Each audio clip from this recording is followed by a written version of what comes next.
Welcome to tasty cook. இன்னைக்கு நம்ம வீடியோவில் பார்க்க போகிறோம் ரொம்ப ஒரு அருமையான ஒரு ஈவினிங் ஸ்நாக்ஸ் ரெசிபி தாங்க நம்ம பார்க்க போகிறோம். நமக்கு ராகினாலே நமக்கு புட்டு இடியாப்பம் அந்த மாதிரி நம்ம மைண்ட் செட் ஆகிடுவாங்க, அடை தான் செய்யலான்னு. ஆனால் இந்த மாதிரி கூட நம்ம ராகி மாவு வச்சுட்டு புதுமையாக நல்ல சுவையாக டேஸ்ட்டாக ராகி மாவில் செஞ்சதுன்னே நமக்கு தெரியாதுங்க. அந்த மாதிரி குட்டீஸ்கெல்லாம் இந்த மாதிரி செஞ்சு நம்ம கொடுத்தோம்னா ரொம்ப ஹெல்த்தியான ஒரு ஸ்நாக்ஸுங்க. விரும்பி சாப்பிடுவாங்க. ராகி மாவில் செஞ்சதுன்னே தெரியாது. அந்த மாதிரி ரெசிபி தான் நம்ம பார்க்க போகிறோம். இப்போ வாங்க வீடியோக்குள்ளே போயிடலாம். வீடியோக்குள்ளே போகிறதுக்கு முன்னாடி டேஸ்ட்டு குக்கை சப்ஸ்கிரைப் பண்ணுங்கள், சப்போர்ட்டு பண்ணுங்கள். நிறைய பேர் ரெசிபிலாம் பார்த்துட்டு சப்ஸ்கிரைப் பண்ண மறந்துடுறீங்க. சப்ஸ்கிரைப் பண்ணுங்கள், சப்போர்ட்டு பண்ணுங்கள். நிறைய ரெசிபிலாம் போய் பாருங்கள், யூஸ்ஃபுல்லாக இருக்குங்க. வீட்டு குறிப்பு, மணி சேவிங் டிப்ஸு, சமையல் குறிப்புன்னு போட்டுட்டேன் பாருங்கள். ரெசிபிலாம் பார்த்துட்டு சப்ஸ்கிரைப் பண்ண மறந்துடுறீங்க. அன்சப்ஸ்கிரைபர் தான் பார்க்குறீங்க நிறைய பேர். சப்ஸ்கிரைப் பண்ணுங்கள், சப்போர்ட் பண்ணுங்கள், லைக் பண்ணுங்கள். சின்னதுனால ஒரு கமெண்ட் விடுங்க ரெசிபிலாம் பார்த்துட்டு பிடிச்சிருந்தா. நமக்கு இன்னொரு சேனலும் இருக்குங்க, தேவிஸ் கிச்சன். அதில் பிரேக்ஃபாஸ்ட், லஞ்ச் காம்போ, டின்னர் ரெசிபிலாம் கொடுத்துட்ருக்கேன். அதையும் பாருங்கள், உங்களுக்கு யூஸ்ஃபுல்லாக இருக்குங்க. லஞ்ச் பாக்ஸ் ரெசிபியும் கொடுத்துட்ருக்கேன் பாருங்கள். சண்டே காம்போவும் கொடுத்துட்ருக்கேன். ரொம்ப யூஸ்ஃபுல்லாக இருக்குங்க சேனலை. தேவிஸ் கிச்சனு லிங்க் கொடுக்குறேன், சப்போர்ட் பண்ணுங்கள், சப்ஸ்கிரைப் பண்ணுங்கள். இது மாதிரி ரெசிபிஸ்லாம் வேணும்னா கமெண்டில் கேளுங்க. இப்போ வாங்க நம்ம எப்படி டக்குன்னு சுவையாக டேஸ்ட்டாக பார்க்கலாம். இப்போ அதுக்கு நான் 1 கப் ராகி மாவு எடுத்திருக்கேன். இப்போ இதை நம்ம பவுலில் சேர்த்துக்கலாம். ரெசிபிலாம் பார்த்துட்டு நிறைய பேர் சப்ஸ்கிரைப் பண்ண மறந்த அளவுக்கு 1 கப் சர்க்கரை எடுத்திருக்கேன், அதையும் சேர்த்துக்கோங்க. 1/4 கப்புக்கு தேங்காய், துருவின தேங்காய் எடுத்துக்கோங்க. எடுத்துகிட்டு இப்போ இது கூட சுக்கும் ஏலக்காயும் நல்லா இடித்து எடுத்துருக்கேன். இப்போ இதையும் நம்ம சேர்த்துக்கலாம். இது கூட ஒரு சிட்டிகை உப்பு சேர்த்துக்கோங்க.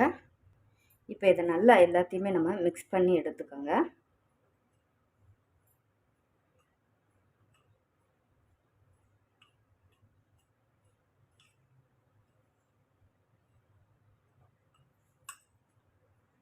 இப்போ இதில் தண்ணி சேர்த்து கலந்துக்குங்க. தண்ணி சேர்த்து நல்லா கட்டி இல்லாமல் கலந்து விட்டு எடுத்துக்கோங்க.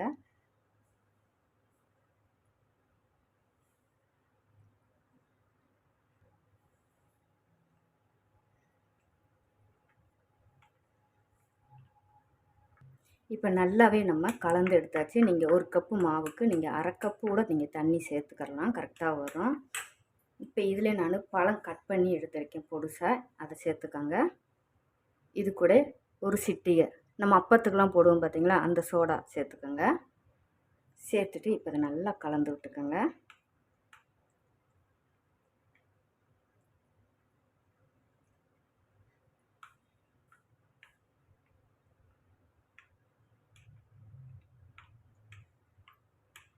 ஃபஸ்ட்டே இந்த மாதிரி ஸ்டவ் ஆன் பண்ணி ஒரு பிளேட்டு வச்சு நான் அடியில் நம்ம பாத்திரம்லாம் வைப்போம்ல, அந்த ஸ்டாண்டு அடியில் தான் வச்சுருக்கேன். இப்போ அந்த அடியில் ஒரு பிளேட்டு வச்சு தீ லோ ஃப்ளேமில் தண்ணி சூடாக்கிக்கோங்க, ஹீட் பண்ணி வச்சுக்கோங்க.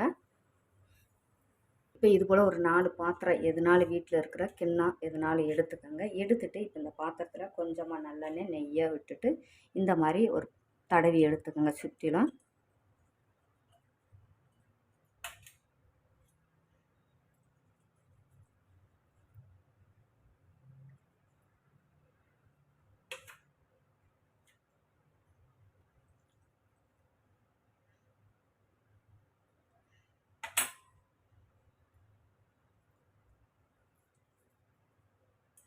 நமக்கு ராகி மாவில் புட்டு இடியாப்பம் இப்படித்தான் ஞாபகம். இந்த மாதிரி இன்றைக்கி நான் செஞ்ச மெத்தடில் செஞ்சு கொடுங்க. ராகி மாவில் செஞ்ச மாதிரியே இருக்காது, உங்களுக்கு டேஸ்ட் அவ்வளோ விரும்பி சாப்பிடுவாங்க. இப்போ இது கடியில் நீங்கள் கட் பண்ண பார்த்தீங்களா, அந்த பழத்தையும் நீங்கள் சேர்த்துக்கோங்க. நீங்கள் பழம் கூட இது கூட கொஞ்சம் முந்திரி எதனாலும் உங்கள்கிட்ட எது நட்ஸ் எதனாலும் இருந்தால் கூட நீங்கள் அடியில் சேர்த்துக்கோங்க. இதெல்லாம் ஆப்ஷன் தான். நம்ம இன்றைக்கி பழம் மட்டும் நம்ம சேர்த்துக்கிறலாம். இதே போல் எல்லா பத்திரத்தையும் சேர்த்துக்கோங்க. கொஞ்சம் கடித்து சாப்பிடணும் அப்படின்னு நினச்சா நீங்கள் இது கூட கொஞ்சம் என்ன நட்ஸ் இருக்கோ, பாதாமோ முந்திரியோ எதுனாலும் இருந்தால் நீங்கள் சேர்த்துக்கோங்க. இல்லைன்னா இந்த பழம் மட்டுமே நமக்கு போதும். இப்போ நம்ம பவுலில் ஊற்றிக்கோங்க, எவ்வளோ வேணுமோ அவ்வளோக்கு ஊற்றிக்கோங்க.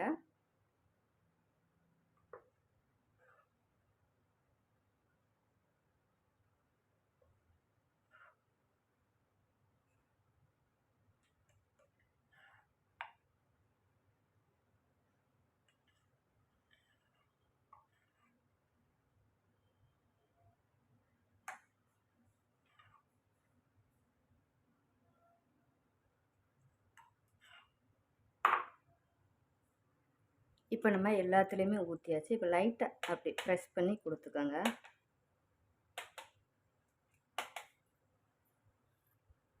இனிமேல் நல்லா கொதித்து நல்லா ஆவி வருதுங்க. இப்போ நம்ம ஒன்றொன்னா நம்ம வச்சுக்கலாம்.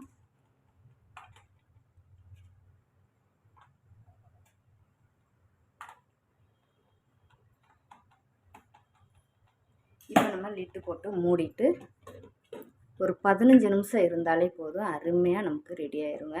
நம்ம வெந்துருச்சான்னு பார்த்துக்கலாங்க. நல்லாவே உங்களுக்கு தெரியும் வெந்தது. இப்போ நீங்கள் இந்த மாதிரி எதனாலும் ஒரு ஃபோர்க்கு ஸ்பூனு இல்லைன்னா இந்த மாதிரி ஸ்டூல் பிக் எதனாலும் எடுத்துகிட்டு இந்த மாதிரி நீங்கள் குத்தி பார்த்தீங்களாக்க ஒட்டாமல் வந்துச்சுனாக்க நமக்கு வெந்துருச்சுன்னு அர்த்தங்க. ஒட்டவே இல்லை, பார்த்தாலே உங்களுக்கு தெரியும். இது இப்போ நம்ம எடுத்துக்கிறலாம். ஆற விட்டு நம்ம எடுத்தோமாக்க அருமையாக நமக்கு நல்லா சாஃப்டாக நல்லா ஒரு ராகியில் இந்த மாதிரி ஒரு ஸ்நாக்ஸு செஞ்சு கொடுத்தோம்னே குட்டீஸுகளுக்கு தெரியாதுங்க. ஒரு ஈவினிங் டயத்தில் இந்த மாதிரி ஹெல்த்தியாக நீங்கள் செஞ்சு கொடுத்து பாருங்கள். ரொம்ப அருமையாக இருக்குங்க. எப்பயும் நம்ம ராகினாலே புட்டு, இடியாப்பம் இந்த மாதிரி தான் நம்ம மைண்டுக்கு வரும். இந்த மாதிரி இன்றைக்கி நான் செஞ்ச மெத்தடில் புதுமையான முறையில் ஹெல்த்தியாக நல்லா சுவையாக ஒரு ஈவினிங் டயத்தில் செஞ்சு கொடுங்க. நான் சொன்ன மாதிரி காலையில் பிரேக்ஃபாஸ்ட்டும் கூட இதை ஹெல்த்தியாக இருக்குங்க. வெயிட் லாஸ் பண்ணுறவங்க 1 சாப்பிட்டாலும் போதும், 2 சாப்பிட்டாலும் போதுங்க. அருமையாக எனர்ஜியாகவும் இருக்கும், நல்லா ஹெல்த்தியாகவும் இருக்கும். ட்ரை பண்ணி பாருங்கள். இது மாதிரி ரெசிபிஸ்லாம் வேணுன்னா டேஸ்ட்டு குக்கு சப்ஸ்கிரைப் பண்ணுங்கள், சப்போர்ட்டு பண்ணுங்கள். கமெண்டில் மறக்காமல் கேளுங்க. எதனாலும் ஒரு சின்னதாக ஒரு கமெண்ட் விடுங்க. ரெசிபியெல்லாம் பார்த்துட்டு யூஸ்ஃபுல்லாக இருந்துச்சுன்னா மறக்காமல் டேஸ்ட்டு குக்கை சப்ஸ்கிரைப் பண்ணுங்கள், சப்போர்ட்டு பண்ணுங்கள். தேங்க்யூ.